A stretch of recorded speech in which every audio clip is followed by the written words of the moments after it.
किसान और तोता। एक समय की बात है, एक छोटे से गांव में रामू नाम का किसान रहता था। रामू बहुत मेहनती था, लेकिन उसकी फसल अक्सर पक्षी खा जाते थे। एक दिन उसने सोचा, अगर मैं इन पक्षियों को भगाने का कोई उपाय कर लूं, तो मेरी फसल बच जाएगी। अगले दिन वो खेत में जाकर एक जाल बिछा देता है। कुछ देर बाद बहुत सारे पक्षी उस जाल में फंस जाते हैं। उन्हीं में एक छोटा सा हरा तोता भी था। बाकी पक्षी तोड़ गए, लेकिन तोता नहीं उड़ पाया। रामू ने जब तोते को देखा तो उसे दया आ गई।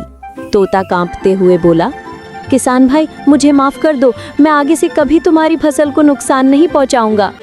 रामू मुस्कुराया और बोला, ठीक है छोटे, मैं तुम्हें छोड़ देता हूँ, लेकिन याद रखना, ईमानदारी से जीना हमेशा सबसे अच्छा होता है। तोते ने कृतज्ञता से कहा, धन्यवाद किसान भाई, मैं आपकी मदद जरूर करूंगा। कुछ दिनों बाद गांव में टिड्डियों का झुंड आ गया, जिसने सबकी फसलें बर्बाद कर दी। लेकिन रामू का खेत बच गया, क्योंकि वो ही तोता रोज अपने दोस्तों के साथ वहां आकर टिड्डियों को खा जाता था। जब फसल तैयार हुई तो रामू ने तोते से कहा, देखा, भलाई का फल हमेशा मीठा होता है। तोता बोला, हाँ किसान भाई, दया सबसे बड़ी ताकत है।